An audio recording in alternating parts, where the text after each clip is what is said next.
According to the book Management Rewired, the latest findings in neuroscience indicate that traditional management practices are ineffective. Author Charles Jacobs explains why our thinking is never objective and how our emotions lead to better decisions than our logic.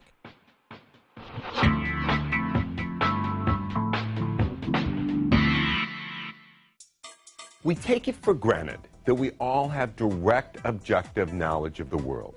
But the latest research in neuroscience tells us that's impossible. As a result, our actions all too often produce the very opposite of what we intend.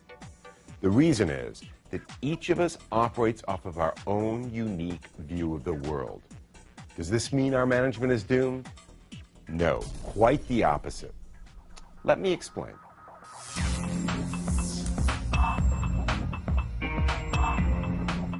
Conventional wisdom holds that giving performance feedback is the key to a successful manager-employee relationship. But studies have repeatedly found that not only do traditional performance appraisal systems not work, they do virtually the opposite of what we intend. The scientific reason for this is called cognitive dissonance. Simply put, we have spent a lifetime honing our self-image, and when someone, particularly if it's a manager, gives us feedback in conflict with it, we reject it. And if the feedback feels like punishment, we're motivated to punish in return. And the easiest way to do that is to persist in the behavior the manager wants changed. When it comes to rewards, you'd think it's obvious that people would respond positively, right? Turns out that's not the case. Rewards aren't effective because the pleasure chemical dopamine is released in the brain not when we receive a reward, but when we're fully engaged in the work that leads to the reward. Our response to reward and punishment may seem unreasonable, but that's because human beings aren't reasonable. Studies have shown that even when we believe we're being logical, our decision-making is driven by the amygdala, which is responsible for our emotions. Oddly enough, relying on emotions actually produces better decisions. I'll tell you why.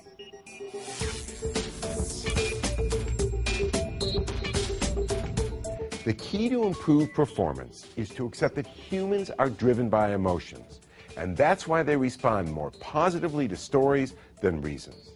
The brain works naturally through stories, which bypass cognitive dissonance. In other words, humans don't resist stories they can believe in. So now, to rewiring your business, here are 5 steps. First, a manager has to get everyone's attention so that people know the world will be different going forward. Maybe it's through holding an all-hands meeting and presenting an honest appraisal of the company, or maybe it's a symbolic act like giving up the perk of a reserved parking space. Second, the manager has to offer a compelling vision of the future, one that will meet both the needs of the company and the employees. Third, the manager has to change the way people see the company by telling a more attractive story than the one people are currently telling themselves. For example, a failing business in jeopardy of costing everyone their jobs can be reframed as an opportunity to break with the past and make the company what everyone's always wanted it to be. Fourth, the manager should involve everyone in the work of transforming the company so that there's more ownership.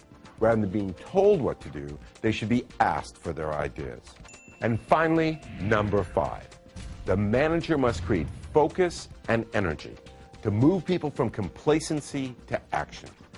People should feel the competitive pressure the business is under, but not to the point of becoming insecure. If cost reduction or customer satisfaction is essential, it should be a part of the manager's story and should be repeated often enough to rewire the neural networks driving the way people think and behave. Management Rewired is about changing minds to change businesses. Not only will it help you improve the performance of your business, it will help you improve the lives of the people that are the business. Thank you for reading my book.